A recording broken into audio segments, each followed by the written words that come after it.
গীতা শাস্ত্র প্রকাশ্য হবার পর 2000 বছর পর্যন্ত কোন ধার্মিক সম্প্রদায়ের সৃষ্টি হয়নি। সেজন্য গীতা ধার্মিক সম্প্রদায় মুক্ত। সেই সময় বিশ্ব মনীষাতে একটিমাত্র শাস্ত্রই গুঞ্জরিত হচ্ছিল, উপনিষদ সার গীতা, মোক্ষ এবং সমৃদ্ধির স্রোত গীতা। শাস্ত্রপাঠ অপেক্ষা শ্রবণ অধিক লাভদায়ক, কারণ উচ্চারণের শুদ্ধতা এবং নানা কারণে একাগ্রতা ভঙ্গ হয়। সেজন্য সরল সুবোধ্য ভাষাতে রূপান্তরিত যথার্থ গীতা আপনাদের শ্রবণ আনন্দের জন্য প্রস্তুত করা হয়েছে। গীতা শ্রবণের ফলে আপনার পরিবার, প্রতিবেশী সকলেরই অন্তরে পরমাত্মাকে লাভ করার শুভ সংস্কারের সঞ্চার হবে। আপনার গৃহ অঙ্গন তপভূমির ন্যায় সুরভিত হয়ে উঠবে।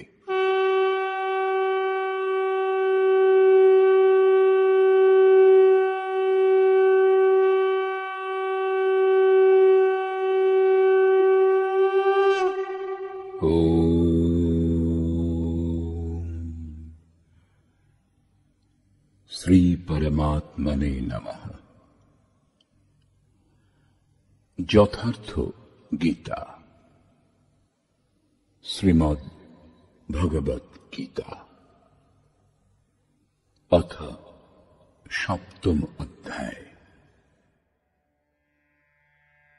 পূর্ব অধ্যায়গুলিতে গীতার সকল প্রমুখ প্রশ্নের প্রায় সমাধান হয়ে গেছে। নিষ্কাম কর্মযোগ, জ্ঞানযোগ, কর্ম এবং যজ্ঞের স্বরূপ এবং তার বিধি বিশেষ, যোগের বাস্তবিক স্বরূপ এবং তার পরিণাম, এবং অবতার, বর্ণসংকর, সনাতন, আত্মস্থিত মহাপুরুষেরও লোকহিতার্থে কর্ম করবার উপর জোর, যুদ্ধ ইত্যাদির উপর বিশদ চর্চা করা হয়েছে। পরের অধ্যায়গুলিতে যোগেশ্বর শ্রীকৃষ্ণ এই প্রশ্নগুলিরই সঙ্গে সম্বন্ধিত বহু পূরক প্রশ্নের উত্থাপন করেছেন, যেগুলির সমাধান এবং অনুষ্ঠান আরাধনাতে সহায়ক সিদ্ধ হবে। ষষ্ঠ অধ্যায়ের অন্তিম শ্লোকে যোগেশ্বর এই বলে প্রশ্নের স্বয়ং বীজারোপণ করেছেন যে যোগী মদ্গতেন অন্তরাত্মনা, আমাতে উত্তম রূপে স্থিত অন্তঃকরণযুক্ত পুরুষ অতিশয় শ্রেষ্ঠ, এটা আমার অভিমত। পরমাত্মায় উত্তম রূপে স্থিতি অবস্থা কি? অনেক যোগী পরমাত্মাকে লাভ করেন ঠিক, কিন্তু তা সত্ত্বেও কোথাও কোনো অপূর্ণতা তারা অনুভব করেন। এরূপ অবস্থা লাভ কখন হয়? যখন লেশমাত্রও ত্রুটি থাকে না। সম্পূর্ণভাবে কখন পরমাত্মাকে জানা যায়? এই প্রসঙ্গে যোগেশ্বর শ্রীকৃষ্ণ বলছেন, শ্রী ভগবান উবাচ,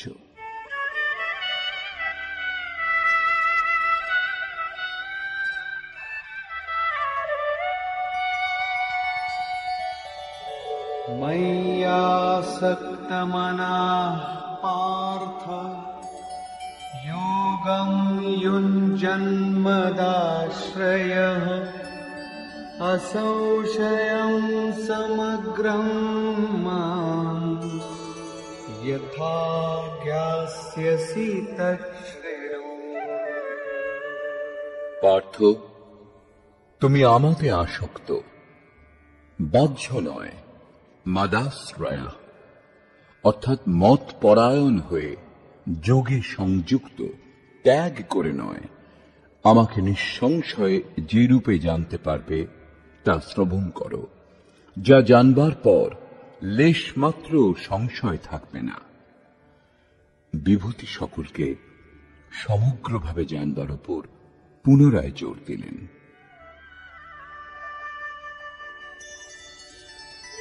জ্ঞানম তেহং সবিজ্ঞানম ইদং বক্ষ্যাম্যশেষতঃ यज्ञात्वा नेह भूयोऽन्यत् ज्ञातव्यमवशिष्यते। আমি তোমাকে এই বিজ্ঞানসম্মত জ্ঞানের সম্পূর্ণতা সম্পর্কে বলবো। যজ্ঞ সমাপনের পর যজ্ঞ থেকে যে অমৃত তত্ত্বের সৃষ্টি হয়, সেই অমৃত তত্ত্বের প্রাপ্তির সঙ্গে প্রাপ্ত অনুভবকে জ্ঞান বলে। পরম তত্ত্ব পরমাত্মাকে প্রত্যক্ষভাবে জানাই জ্ঞান। মহাপুরুষ একসঙ্গে সর্বত্র কার্য করবার যে ক্ষমতা লাভ করেন তা বিজ্ঞান। তাহলে সেই প্রভু একসঙ্গে সকলের হৃদয়ে কিভাবে কার্য করেন, কিভাবে নিয়ন্ত্রণ করে প্রকৃতির দ্বন্দ্ব থেকে উদ্ধার করে স্বরূপে পৌঁছিয়ে দেন, তার এই কার্যপ্রণালীর নাম বিজ্ঞান।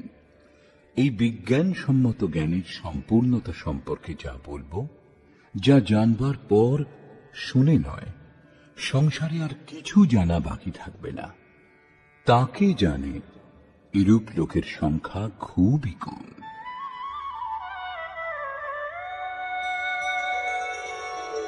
মনুষ্যাণাং সহস্রেষু কশ্চিদ্যততি সিদ্ধয়ে যততামপি সিদ্ধানাং কশ্চিন্মাং বেত্তি তত্ত্বতঃ। হাজার হাজার মানুষের মধ্যে কদাচিৎ কেউ আমার প্রাপ্তির জন্য প্রযত্নশীল হন, এবং ওই প্রযত্নশীল যোগীগণের মধ্যে কোন বিরল পুরুষই আমাকে তত্ত্বের সাক্ষাৎকারের মাধ্যমে জেনে থাকেন। এই সমগ্র তত্ত্বকে জানা যাবে কি রূপে? এক স্থানে পিণ্ডরূপে বিদ্যমান অথবা সর্বত্র ব্যাপ্ত।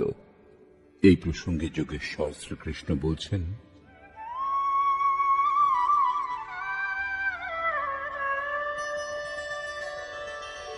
ভূমিরাপো নলো বায়ুঃ খম মনো বুদ্ধিরেব চ অহংকার ইতি ইয়ং মে ভিন্না প্রকৃতিরষ্টধা। অর্জুন, পৃথিবী, জল, অগ্নি, বায়ু, আকাশ, মন, বুদ্ধি এবং অহংকার, এই 8 ভাগে আমার প্রকৃতি বিভক্ত। এটাই অষ্টধামূল প্রকৃতি। অপরেয়মিতস্ত্বন্যা প্রকৃতিম বিদ্ধি মে পরাম জীবভূতাম মহাবাহো ইয়েদং ধার্যতে জগৎ। ইয়ং অর্থাৎ এই 8 প্রকারের আমার অপরা প্রকৃতি, অর্থাৎ জড় প্রকৃতি। মহাবাহু অর্জুন, যেটা এর থেকে ভিন্ন সেটা আমার জীব রূপ পরা, অর্থাৎ চৈতন্য প্রকৃতি জানবে। যে শক্তি সারা পৃথিবীকে ধারণ করে আছে সে হল জীবাত্মা। প্রকৃতির সঙ্গে সম্বন্ধ থাকায় এও প্রকৃতি। এতদ্যোনীনি ভূতানি সর্বাণীত্যুপধারয় অহং কৃৎস্নস্য জগতঃ প্রভবঃ প্রলয়স্তথা। অর্জুন, সমস্ত ভূত এইতদ যোনীনি, এই মহাপ্রকৃতি, এই 2 প্রকৃতি পরা ও অপরা থেকেই উৎপন্ন হয়। এই দুটিই হল একমাত্র যোনি। আমি সমগ্র জগতের উৎপত্তি এবং প্রলয় রূপ, অর্থাৎ আমি এর মূল কারণ। জগতের উৎপত্তি আমার থেকে হয় এবং বিলীনও আমাতেই হয়। প্রকৃতি যতক্ষণ বিদ্যমান ততক্ষণ আমি তার উৎপত্তি, এবং যখন কোন মহাপুরুষ প্রকৃতির ঊর্ধ্বে চলে যান, তখন মহাপ্রলয়ও আমি, যা অনুভবে ধরা পড়ে। সৃষ্টির উৎপত্তি এবং প্রলয়ের প্রশ্নকে মানব সমাজ কৌতূহলের সঙ্গে দেখেছে।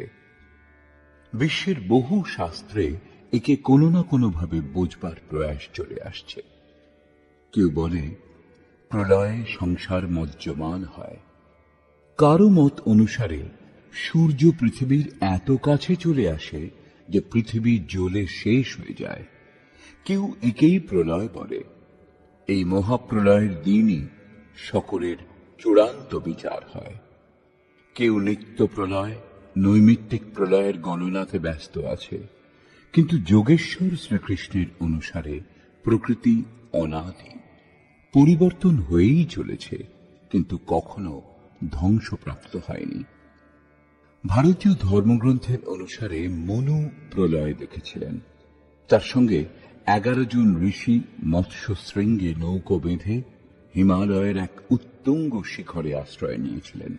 লীলাকার শ্রীকৃষ্ণের উপদেশ এবং জীবনের সঙ্গে সম্বন্ধিত তাঁর সমকালীন শাস্ত্র ভাগবতে মৃকাণ্ড মুনির পুত্র মার্কণ্ডেয়জি প্রলয়ের যে দৃশ্য সচক্ষে দেখেছিলেন, তার বর্ণনা প্রস্তুত করা হয়েছে। তিনি হিমালয়ের উত্তরে পুষ্পভদ্রা নদীর তীরে বাস করতেন। ভাগবতের 12 স্কন্ধের 8ম ও 9ম অধ্যায়ের অনুসারে শৌনকাদি ঋষিগণ সূতজিকে জিজ্ঞাসা করেছিলেন যে মার্কণ্ডেয় ঋষি মহাপ্রলয়ের সময় বটপাতার উপরে ভগবান বালমুকুন্দের দর্শন করেছিলেন, কিন্তু তিনি আমাদেরই বংশের ছিলেন। আমাদের থেকে কিছু সময় পূর্বে তার জন্ম হয়েছিল। তার জন্মের পর কোনো মহাপ্রলয় ঘটেনি এবং সৃষ্টিও লোপ পায়নি। সবকিছু আগের মতোই আছে। তাহলে তিনি কিরূপ প্রলয় দেখেছিলেন? সূতজি বলছেন, মার্কণ্ডেয় ঋষির প্রার্থনায় প্রসন্ন হয়ে নরনারায়ণ তাকে দর্শন দিয়েছিলেন। তখন মার্কণ্ডেয় ঋষি বলেছিলেন যে আমি আপনার মায়া কি তা দেখতে চাই, যার দ্বারা প্রেরিত হয়ে এই আত্মা অনন্ত যোনিতে ভ্রমণ করে। ভগবান স্বীকার করেছিলেন তার প্রার্থনা, এবং একদিন যখন মুনি নিজের আশ্রমে ভগবানের চিন্তনে তন্ময় ছিলেন, তখন তিনি দেখতে পেয়েছিলেন যে চারদিক থেকে সমুদ্র স্ফীত হয়ে উত্তাল রূপে তাঁর দিকেই ছুটে আসছে। তাতে কুমির লাফাচ্ছে। তাদের দ্বারা আক্রান্ত হয়ে ঋষি মার্কণ্ডেয় বাঁচবার জন্য দিগ্ভ্রান্ত হয়ে ছুটছেন। আকাশ, সূর্য, পৃথিবী, চন্দ্রমা, স্বর্গ, জ্যোতিষমণ্ডল সবকিছুই সেই সমুদ্রে প্লাবিত হচ্ছে। এমন সময় মার্কণ্ডেয় ঋষি এক বটবৃক্ষ এবং তার পাতায় এক শিশুকে দেখতে পেয়েছিলেন। প্রশ্বাসের সঙ্গে তিনি শিশুর উদরে প্রবেশ করেছিলেন এবং নিজের আশ্রম, সূর্যমণ্ডল এবং সৃষ্টি জীবন্ত দেখতে পেয়েছিলেন, এবং নিঃশ্বাসের সঙ্গে পুনরায় শিশুর উদর থেকে বেরিয়ে এসে চোখ খোলার পর মার্কণ্ডেয় ঋষি নিজেকে সেই আশ্রমের মধ্যেই নিজের আসনে উপবিষ্ট অবস্থায় দেখতে পেয়েছিলেন। স্পষ্ট হল যে কোটি বছর ভজনের পর মুনি ঈশ্বরীয় দৃশ্য নিজের হৃদয়ে অনুভবে দেখেছিলেন। বাইরে যেমনটি ছিল তেমনই রইল। অতএব যোগীর হৃদয়েই প্রলয়, ঈশ্বর লাভ করবার উপায়। ভজন শেষ হয়ে গেলে যোগীর হৃদয়ে সংসারের প্রবাহ বিনষ্ট হয়ে কেবলমাত্র পরমাত্মার চিন্তাটুকু থেকে যায়। এই হল প্রলয়। বাইরে প্রলয় হয় না। শরীর থাকাকালীনই অদ্বৈত অবস্থার অনির্বচনীয় স্থিতিকে মহাপ্রলয় বলে। এটা ক্রিয়াত্মক। কেবল বুদ্ধি দ্বারা যারা নির্ণয় করে তারা কেবল ভ্রম সৃষ্টি করে, তাতে আমি হই অথবা আপনি। এ প্রসঙ্গে আরো বললেন,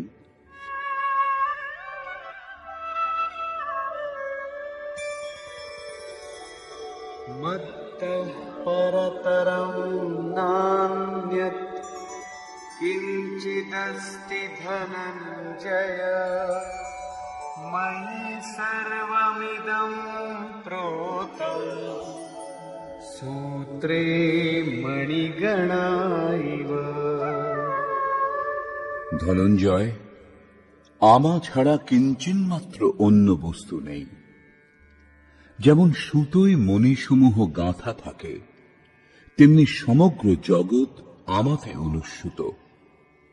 তা অবিচ্ছিন্ন কখন জানা যায়?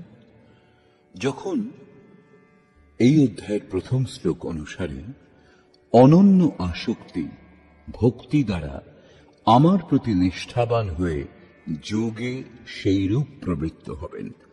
এছাড়া সম্ভব নয়। যোগে প্রবৃত্ত হওয়া আবশ্যক। रसोऽहमप्सु कौन्तेय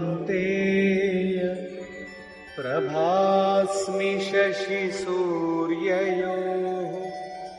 प्रणवः सर्ववेदेषु शब्दः के पौरुषं नृषु। কৌন্তেয়, জলে আমি রস, চন্দ্রে ও সূর্যে প্রকাশ, চারি বেদে ওঙ্কার। ও অহম কার, স্বয়ং আকার। আকাশে শব্দ এবং মনুষ্য মধ্যে পুরুষকার রূপে বিরাজ করি। এবং আমি पुण्यो गन्धः पृथिव्यां च तेजश्चास्मि विभावसौ जीवनं सर्वभूतेषु तपश्चास्मि तपस्विषु। আমি পৃথিবীতে পবিত্র গন্ধ এবং অগ্নিতে দীপ্তি, সর্বভূতে জীবন ও তপস্বীগণের মধ্যে তপঃশক্তি রূপে বিরাজ করি। बीजं मां सर्वभूतानां विद्धि पार्थ सनातनम् बुद्धिर्बुद्धिमतामस्मि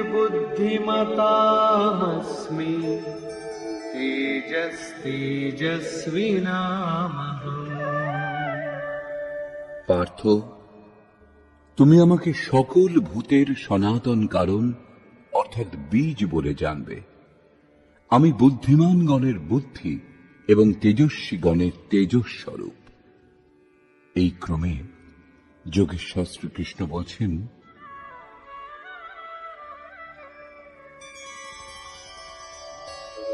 बलं बलवतां चाहं कामरागविवर्जितं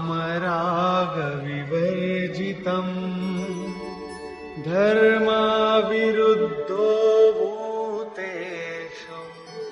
कामोऽस्मि भरतर्षभ। হে ভরত শ্রেষ্ঠ অর্জুন, বলবানগণের কামনা ও আসক্তি শূন্য বল আমি। সংসারে সকলেই শক্তিশালী হওয়ার চেষ্টা করে। কেউ ডন বৈঠক লাগায়, কেউ পরমাণু একত্র করে, কিন্তু না, শ্রীকৃষ্ণ বলছেন কাম ও রাগের ঊর্ধ্বে যে বল, সেই বল আমি, তাই বাস্তবিক বল।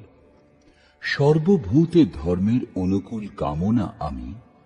পরব্রহ্ম পরমাত্মাই একমাত্র ধর্ম, যিনি সকলকে ধারণ করে স্থিত। শাশ্বত আত্মাই ধর্ম, তার অবিরোধী কামনা আমি। পূর্বেও শ্রীকৃষ্ণ বলেছেন যে অর্জুন, আমাকে লাভ করবার ইচ্ছা করো, সমস্ত কামনাগুলি বর্জিত, কিন্তু পরমাত্মার প্রাপ্তির কামনা আবশ্যক। অন্যথা আপনি সাধন কর্মে প্রবৃত্ত হবেন না। এরূপ কামনাও আমারই কৃপা।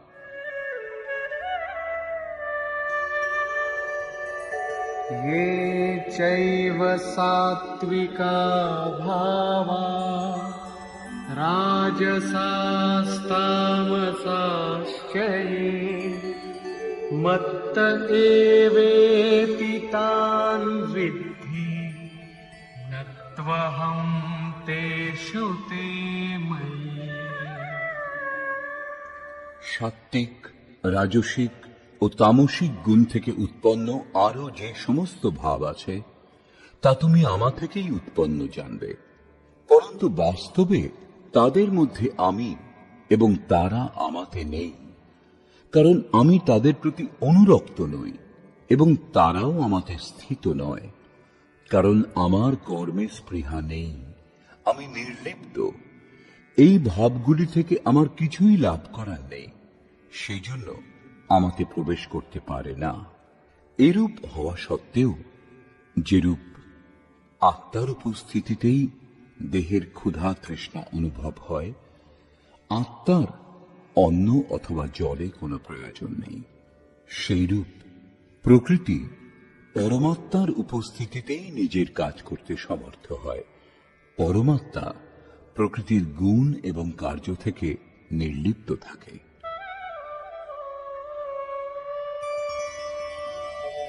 ত্রিভির্গুণময়ৈর্ভাবৈঃ এভিঃ সর্বমিদং জগৎ মোহিতং নাভিজানাতি মামেভ্যঃ পরমব্যয়ম। সাত্ত্বিক, রাজসিক ও তামসিক এই ত্রিগুণের কার্যরূপ ভাবের দ্বারা এই সম্পূর্ণ জগৎ মোহমুগ্ধ হয়ে আছে। এই কারণে লোকে ত্রিগুণাতীত অবিনাশী রূপ আমাকে তত্ত্বত জানতে পারে না। আমি ত্রিগুণাতীত, অর্থাৎ যতক্ষণ এই ত্রিগুণের সামান্য আবরণ বিদ্যমান ততক্ষণ কেউ আত্মাকে জানতে পারে না। তার পথ চলা বাকি, এখনো সে পথিক। এবং দৈবী হেষা গুণময়ী মম মায়া দুরত্যয়া মামেব ये প্রপদ্যন্তে মায়ামেতাং তরন্তি তে। এই তিন গুণের সঙ্গে সংযুক্ত আমার অদ্ভুত মায়া দুস্তর, কিন্তু যে পুরুষ নিরন্তর আমারই ভজনা করেন তারা এই মায়া উত্তীর্ণ হতে পারেন।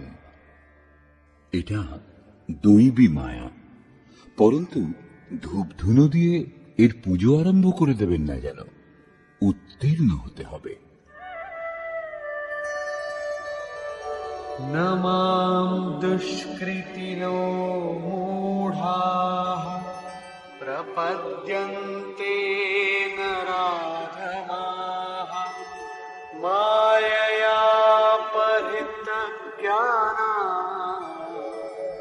आसुरं भावमाश्रिताः। যিনি নিরন্তর আমার ভজনা করেন তিনি জানেন, তবুও লোকে ভজনা করে না। যাদের জ্ঞান মায়া দ্বারা অপহৃত, যারা আসুর স্বভাব আশ্রয় করেছে, মনুষ্যগণের মধ্যে নিকৃষ্ট, কাম ক্রোধাদি দুষ্কর্মকারী যারা, ওই মূঢ় ব্যক্তিগণ আমার ভজনা করে না। তাহলে কে ভজনা করে? চতুর্বিধা ভজন্তে মাম জনাঃ সুকৃতিনোর্জুন আর্তো জিজ্ঞাসুরর্থার্থী জ্ঞানী চ ভরতর্ষভ। হে ভরত শ্রেষ্ঠ অর্জুন, সুকৃতি না, উত্তম অর্থাৎ নিয়ত কর্মের, যার পরিণাম স্বরূপ শ্রেয় লাভ হয়, সেই কর্মের যিনি আচরণ করেন, অর্থার্থী অর্থাৎ সকাম, আর্ত অর্থাৎ দুঃখের হাত থেকে মুক্তি পাওয়ার জন্য আগ্রহী, জিজ্ঞাসু অর্থাৎ প্রত্যক্ষ রূপে জানতে ইচ্ছুক, এবং জ্ঞানী অর্থাৎ যিনি বিলীন হওয়ার স্থিতিতে আছেন, এই চার প্রকার ভক্তগণ আমার ভজনা করেন। যার দ্বারা আমাদের দেহ অথবা অন্য যাবতীয় সম্বন্ধের পূরণ হয় তা হল অর্থ। সেজন্য অর্থ কামনা সবকিছুর আগে ভগবানের দ্বারা পূর্ণ হয়। শ্রীকৃষ্ণ বলছেন, আমি পূরণ করি, কিন্তু এটুকুই বাস্তবিক অর্থ নয়। আত্মিক সম্পত্তি স্থির সম্পত্তি, একেই অর্থ বলে। সাংসারিক অর্থের পূর্তি করতে করতে ভগবান বাস্তবিক অর্থ আত্মিক সম্পত্তির দিকে এগিয়ে দেন, কারণ তিনি জানেন যে এইটুকুতেই আমার ভক্ত সুখী হবে না। সেই জন্য তিনি আত্মিক সম্পত্তিও তাকে প্রদান করতে থাকেন।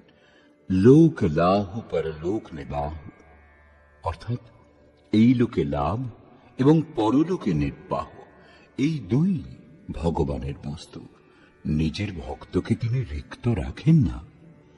আর্ত, যে দুঃখী, জিজ্ঞাসু, সমগ্ররূপে জানবার ইচ্ছুক, জিজ্ঞাসু আমার ভজনা করেন। সাধনার পরিপক্ক অবস্থাতে দিগদর্শনের প্রত্যক্ষ দর্শন অবস্থাযুক্ত জ্ঞানীও আমার ভজনা করেন।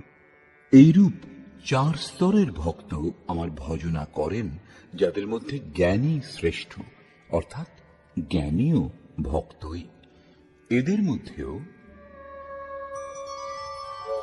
तेषां ज्ञानी नित्ययुक्त एकभक्तिर्विशिष्यते प्रियो हि ज्ञानिनोत्यर्थम् अहं स च मम प्रियः।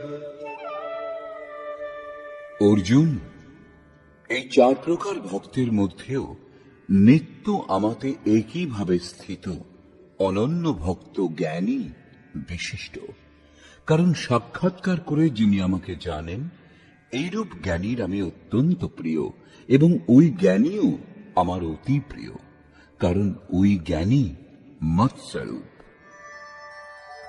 उदाराः सर्व एवैते ज्ञानी त्वात्मैव मे मतम् आस्थितः स हि युक्तात्मा मामेवानुत्तमां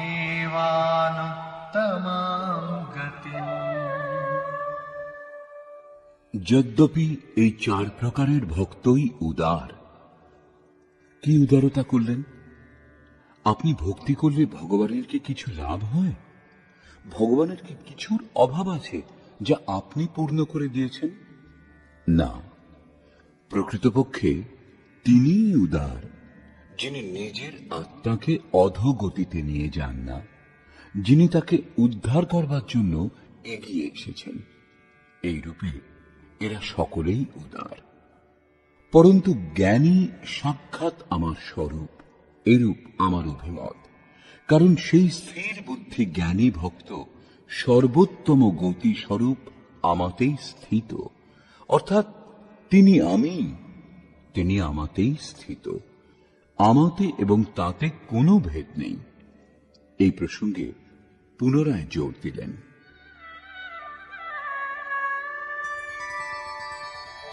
बहूनां जन्मनामन्ते ज्ञानवान् मां प्रपद्यते वासुदेवः सर्वमिति समहात्मा सुदुर्लभः। অভ্যাস করতে করতে বহু জন্মের পর শেষ জন্মে প্রাপ্তির জন্মে সাক্ষাৎকার করে সমুদায় জীবজগৎ বাসুদেব, এইরূপ জেনে জ্ঞানী আমার ভজনা করেন। এইরূপ মহাপুরুষ দুর্লভ। তিনি কোনো বাসুদেবের প্রতিমা স্থাপন করেন না, পরন্তু অন্তরে যে পরম ঈশ্বর অধিষ্ঠিত তা অনুভব করেন। ওই জ্ঞানী মহাপুরুষকে শ্রীকৃষ্ণ তত্ত্বদর্শীও বলেছেন। সমাজের কল্যাণ এইসব মহাপুরুষগণের দ্বারাই হয়। এইরূপ প্রত্যক্ষ তত্ত্বদর্শী মহাপুরুষ শ্রীকৃষ্ণের বাণীতে অতি দুর্লভ।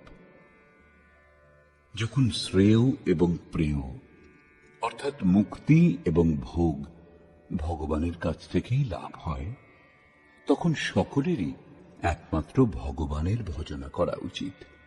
তবুও লোকে তার ভজনা করে না কেন?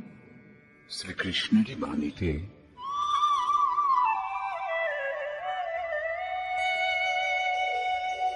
कामैस्तैस्तैर्हितज्ञानाः प्रपद्यन्तेऽन्यदेवताः तन्तन्नियममास्थाय प्रकृत्या नियताः स्वया। সেই তত্ত্বদর্শী মহাত্মা অথবা পরমাত্মাই সমুদায় জীব জগৎ, এইরূপ লোকে জানতে পারে না। কারণ ভোগের কামনা দ্বারা তাদের বিবেক অভিভূত হয়েছে। সেই জন্য তারা স্বীয় প্রকৃতি অর্থাৎ জন্ম জন্মান্তরের অর্জিত সংস্কারের স্বভাব অনুযায়ী আমি পরমাত্মা ভিন্ন অন্যান্য দেবতার এবং তাদের পূজার জন্য যে যে নিয়ম প্রচলিত সেই নিয়মের পালন করেন। এখানে অন্য দেবতার প্রসঙ্গ প্রথমবার এসেছে। यो यो यां यां तनुं भक्तः श्रद्धयार्चितुमिच्छति तस्य तस्याचलां श्रद्धा तामेव विदधाम्यहम्। যে যে সকামী ভক্ত যে যে দেবতার স্বরূপ শ্রদ্ধাপূর্বক অর্চনা করতে ইচ্ছুক, আমি তাদের শ্রদ্ধা সেই দেবতার প্রতি স্থির করি। কারণ যদি দেবতার অস্তিত্ব থাকত তাহলে সেই দেবতাই শ্রদ্ধা স্থির করতেন। सतया श्रद्धया युक्तः तस्याराधनमीहते लभते च ततः कामान् मयैव विहितान् हितान्। সেই পুরুষ শ্রদ্ধাযুক্ত হয়ে সেই দেব বিগ্রহের পূজাতে তৎপর হন এবং সেই দেবতার মাধ্যমে আমারই দ্বারা বিহিত কাম্য বস্তু অবশ্য লাভ করেন। ভোগ প্রদান করেন কে? আমি প্রদান করি। তার শ্রদ্ধার পরিণাম হল ভোগ, তা কোনো দেবতার কৃপা নয়। কিন্তু তিনি ফললাভ তো করেন, তাহলে ক্ষতি কি? এই প্রসঙ্গে বলছেন, अन्तवत्तु फलं तेषां तद्भवत्यल्पमेधसां देवान् देवयजो यान्ति मद्भक्ता यान्ति मामपि। পরন্তু অল্পবুদ্ধি ব্যক্তিগণের সেই ফল অস্থায়ী। আজ ফল আছে, তা উপভোগ করবার পর শেষ হয়ে যাবে, সেই জন্য নাশবান। দেবোপাসকগণ দেবতাগণকে প্রাপ্ত হন, অর্থাৎ দেবতাও নাশবান। দেবতা থেকে আরম্ভ করে যাবৎ মাত্র জগৎ পরিবর্তনশীল এবং মরণ ধর্মা। আমার ভক্ত আমাকেই লাভ করেন, যা অব্যক্ত নৈষ্ঠিকীম পরম শান্তি, তাই লাভ করেন। তৃতীয় অধ্যায়ে যোগেশ্বর শ্রীকৃষ্ণ বলেছেন, এই যজ্ঞ দ্বারা তোমরা দেবতাগণের অর্থাৎ দৈবী সম্পদের উন্নতি করো। যেমন যেমন দৈবী সম্পদ উন্নত হবে তেমন তেমন তোমাদেরও উন্নতি হবে। ক্রমশ উন্নতি করতে করতে পরম শ্রেয় লাভ করো। এখানে দেবতা সেই দৈবী সম্পদের সমূহ যাদের মাধ্যমে পরম দেব পরমাত্মার দেবত্ব অর্জন করা হয়। মোক্ষের জন্য দৈবী সম্পদের প্রয়োজন হয়, যার 26টি লক্ষণের নিরূপণ গীতার ষষ্ঠাদশ অধ্যায় করা হয়েছে। দেবতা হৃদয়ের অন্তরালে পরম দেব পরমাত্মার দেবত্ব অর্জন করতে সাহায্য করে যে সদ্গুণ সমূহ, তাদের নাম। এটা অন্তরের বস্তু, কিন্তু কালান্তরে লোকেরা অন্তরের বস্তুকে বাইরে দেখতে শুরু করে দিয়েছে। মূর্তি গড়ে, কর্মকাণ্ডের সৃষ্টি করে যথার্থ থেকে দূরে সরে দাঁড়িয়েছে। শ্রীকৃষ্ণ 4টি শ্লোকের মাধ্যমে এই ভ্রান্তি দূর করেছেন। প্রথমবার অন্যান্য দেবতার নাম উল্লেখ করে তিনি বললেন, দেবতার অস্তিত্বই নেই। মানুষের শ্রদ্ধা যে দেবতার স্বরূপের প্রতি হয়, আমি তাদের শ্রদ্ধা সেই দেবতার প্রতি স্থির করি এবং ফলও প্রদান করি।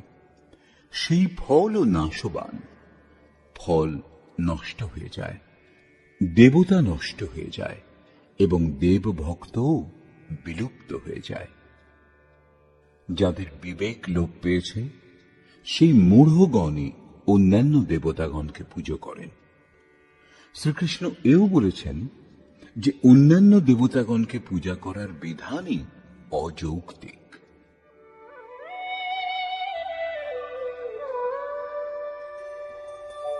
अव्यक्तं व्यक्तिमापन्नं मन्यन्ते माम बुद्धयः परं भावमजानन्तो ममाव्ययमनुत्तमम्। যদ্যপি দেবতার অস্তিত্ব নেই, যা ফললাভ হয় তাও অস্থায়ী, তথাপি প্রত্যেক ব্যক্তি আমার ভজনা করে না। কারণ বুদ্ধিহীন ব্যক্তি, পূর্বের শ্লোকে বলা হয়েছে, কামনার দ্বারা যাদের জ্ঞান অভিভূত হয়েছে তারা আমার সর্বোত্তম, অবিনাশী এবং পরম প্রভাব উত্তম রূপে জানে না। সেই জন্য তারা অব্যক্ত পুরুষ আমাকে ব্যক্তিভাব প্রাপ্ত মানুষ বলে মনে করে। অর্থাৎ শ্রীকৃষ্ণ মনুষ্য দেহধারী যোগী ছিলেন, যোগেশ্বর ছিলেন। যিনি স্বয়ং যোগী এবং অন্যকেও যোগ প্রদান করবার ক্ষমতা রাখেন, তাকে যোগেশ্বর বলা হয়।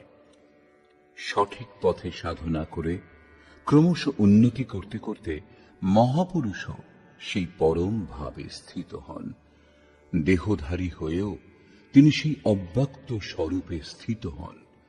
তা সত্ত্বেও কামনা দ্বারা অভিভূত হয়ে মন্দবুদ্ধি ব্যক্তি তাদের সাধারণ ব্যক্তি বলেই মনে করে।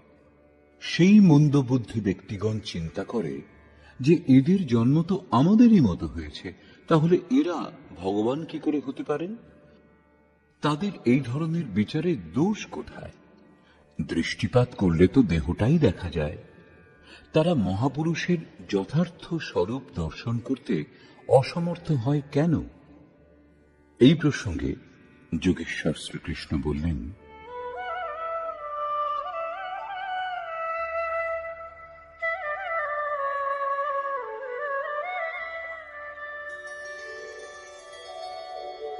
नाहं प्रकाशः सर्वस्य योगमाया समावृतः मूढोऽयं नाभिजानाति लोको मामजमव्ययम्। সামান্য ব্যক্তির জন্য মায়া আবরণ স্বরূপ, যার দ্বারা পরমাত্মা সর্বদা আবৃত থাকেন। যোগ সাধনা বুঝে এতে প্রবৃত্ত হতে হয়। তারপর যোগমায়া অর্থাৎ যোগক্রিয়াও এক আবরণ স্বরূপ। যোগের অনুষ্ঠান করতে করতে এর পরাকাষ্ঠা যোগারূঢ় হওয়ার ক্ষমতা লাভ হলে যে পরমাত্মা অন্তরে স্থিত, তার দর্শন লাভ হয়। যোগেশ্বর বলছেন, আমি স্বীয় যোগমায়া দ্বারা আবৃত। কেবলমাত্র যোগের পরিপক্ক অবস্থায় পৌঁছেছেন যারা, তারাই আমার যথার্থ স্বরূপ দর্শন করতে পারেন। আমি সকলের কাছে প্রকাশিত হই না, সেই জন্য অজ্ঞানী ব্যক্তি, অজন্মা, যাকে আর জন্মগ্রহণ করতে হবে না, অবিনাশী, যার নাশ হবে না, অব্যক্ত স্বরূপ, যাকে পুনরায় ব্যক্ত হতে হবে না, আমাকে জানে না। সেই জন্য অর্জুনও শ্রীকৃষ্ণকে নিজের মতো মানুষ মনে করেছিলেন। তারপর তিনি দৃষ্টি প্রদান করলেন যেই, তখন অর্জুন অনুনয় বিনয় কাতরভাবে প্রার্থনা করতে লাগলেন। বস্তুত যিনি অব্যক্ত স্থিতি লাভ করেছেন, এরূপ মহাপুরুষকে চিনতে আমরা প্রায়ই অক্ষম। এরপর বললেন,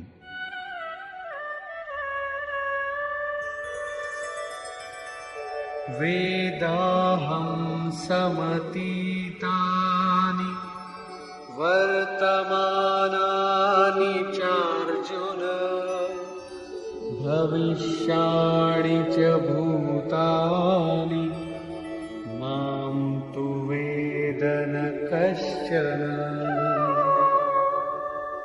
অর্জুন, অতীত, বর্তমান ও ভবিষ্যৎ এই তিন কালের সমস্ত ভূতকেই আমি জানি, কিন্তু কেউ আমাকে জানতে পারে না। কেন জানতে পারে না? इच्छाद्वेष समुत्थेन द्वन्द्वमोहेन भारत सर्वभूतानि सम्मोहम् सर्गे यान्ति परन्तप।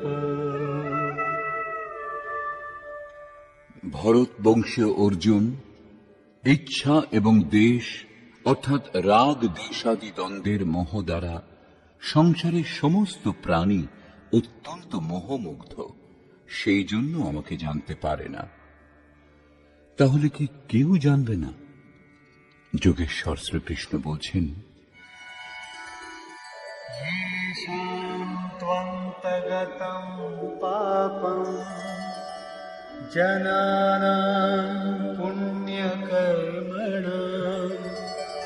ते द्वन्द्वमोहनिर्मुक्ता भजन्ते मां दृढव्रताः। কিন্তু পুণ্য কর্ম অর্থাৎ যা সংস্কৃতির নাশ করে, যার নাম কার্যম কর্ম, নিয়ত কর্ম, যা যজ্ঞের প্রক্রিয়া বলে বারবার বুঝিয়েছেন, সেই কর্ম যে সকল ভক্তগণের পাপ নাশ হয়েছে, তারা রাগ দেশাদি দ্বন্দ্বের মোহ থেকে উত্তম রূপে মুক্ত হয়ে দৃঢ়ব্রতী হয়ে আমার ভজনা করেন।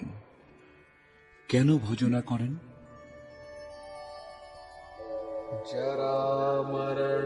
जरामरणमोक्षाय मामाश्रित्य यतन्ति ये ते ब्रह्म तद्विदुः कृत्स्नम् अध्यात्मं कर्म चाखिलम्।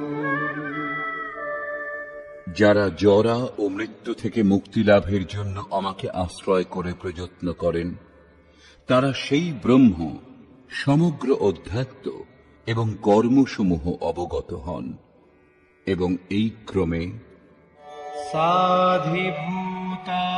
साधिभूताधिदैवं मां साधियज्ञं च ये विदुः प्रयाणकालेऽपि च मां ते विदुर्युक्तचेतसः। যারা অধিভূত, অধিদৈব এবং অধিযজ্ঞের সঙ্গে বিদ্যমান আমাকে জানেন, সেই সকল আমাতে সমাহিত চিত্ত ব্যক্তি মৃত্যুকালেও আমাকেই জানেন, আমাতেই স্থিত হন এবং সদাই আমাকে লাভ করে থাকেন। ২৬ ও ২৭ সংখ্যক শ্লোকে তিনি বলেছেন, আমাকে কেউ জানে না, কারণ তারা মোহমুগ্ধ। কিন্তু যারা সেই মোহ থেকে মুক্ত হওয়ার জন্য যত্নশীল, তারা সম্পূর্ণ ব্রহ্ম, সম্পূর্ণ অধ্যাত্ম, সম্পূর্ণ কর্ম, সম্পূর্ণ অধিভূত, সম্পূর্ণ অধিদৈব এবং সম্পূর্ণ অধিযজ্ঞ সহিত বিদ্যমান আমাকে জানেন। অর্থাৎ এই সমস্তের পরিণাম আমি, সদ্গুরু, তারাই আমাকে জানেন। এমন নয় যে কেউ জানে না। নিষ্কর্ষ।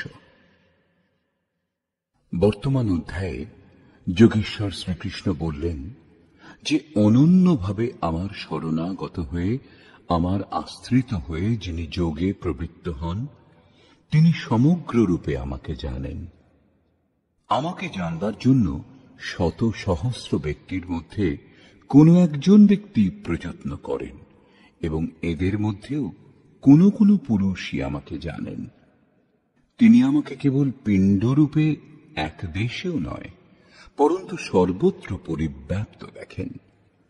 অষ্টভেদ যুক্ত আমার জড় প্রকৃতি এবং এর অন্তরালে জীবরূপ আমার চেতন প্রকৃতি বিদ্যমান। উভয়ের সংযোগে এই সম্পূর্ণ জগৎ টিকে আছে। আমি তেজ এবং শক্তিরূপে বিদ্যমান। রাগ এবং কাম মুক্ত যে শক্তি এবং যা ধর্মানুকূল কামনা, তা আমি। যেমন সমস্ত বিষয় কামনা বর্জিত, কিন্তু আমার প্রাপ্তির জন্য কামনা করো, এইরূপ ইচ্ছার অভ্যুদয় হওয়াও আমার কৃপা। কেবল পরমাত্মাকে লাভ করার কামনাই হল ধর্মের অনুকূল কামনা। শ্রীকৃষ্ণ বলছেন, আমি ত্রিগুণাতীত, পরমে স্পর্শ করে পরম ভাবে স্থিত। কিন্তু ভোগে আসক্ত মূঢ় ব্যক্তিগণ আমার ভজনা না করে অন্য দেবতাগণের উপাসনা করে। যদ্যপি দেবতার অস্তিত্ব নেই, তথাপি পাথর, জল, গাছ যা কিছুকে তারা পুজো করে, তাদের শ্রদ্ধা সেই বস্তুতেই আমি স্থির করি। অন্তরালে থেকে আমি ফল প্রদান করি, কারণ সেখানে কোনো দেবতা নেই, সেই জন্য তাদের কাছে কোনো ভোগ্য বস্তুও নেই। লোকে আমাকে সাধারণ ব্যক্তি মনে করে আমার ভজনা করে না, কারণ আমি যোগ প্রক্রিয়া দ্বারা আবৃত। অনুষ্ঠান করে যোগমায়ার আবরণ ভেদ করেই দেহধারী আমাকে অব্যক্ত রূপে জানা সম্ভব, অন্য স্থিতিতে নয়। আমার ভক্ত চার প্রকারের: অর্থার্থী, আর্ত, জিজ্ঞাসু এবং জ্ঞানী। চিন্তন করতে করতে বহু জন্মের পর শেষের জন্মে প্রাপ্তিযুক্ত জ্ঞানী আমারই স্বরূপ হন। অর্থাৎ বহু জন্ম ধরে চিন্তন করে সেই ভগবৎ স্বরূপ লাভ করা যায়। রাগ দেশে মহাক্রান্ত ব্যক্তি আমাকে কখনো জানতে পারে না, কিন্তু রাগ দেশের মোহ থেকে মুক্ত হয়ে যিনি নিয়ত কর্মের, সংক্ষেপে আরাধনা বলা যেতে পারে, চিন্তন করে জরা মৃত্যুর হাত থেকে মুক্ত হওয়ার জন্য প্রযত্নশীল, সেই পুরুষ সমগ্রভাবে আমাকে জানতে পারেন। তিনি সম্পূর্ণ ব্রহ্ম, সম্পূর্ণ অধ্যাত্ম, সম্পূর্ণ অধিদৈব, সম্পূর্ণ কর্ম এবং সম্পূর্ণ যজ্ঞ সহিত আমাকে জানেন। তিনি আমাতে স্থিত হন এবং মৃত্যুকালেও আমাকেই জানেন, অর্থাৎ পুনরায় কখনো তিনি বিস্মৃত হন না। বর্তমান অধ্যায়ে সমগ্রভাবে পরমাত্মাকে জানার বিবেচনা করা হয়েছে।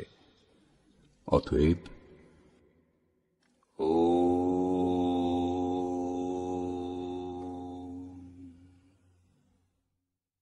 এই প্রকার শ্রীমদ্ ভগবদ্ গীতারূপী উপনিষদ এবং ব্রহ্মবিদ্যা তথা যোগশাস্ত্র বিষয়ক শ্রীকৃষ্ণ এবং অর্জুনের সংবাদে সমগ্র বোধ নামক সপ্তম অধ্যায় পূর্ণ হল।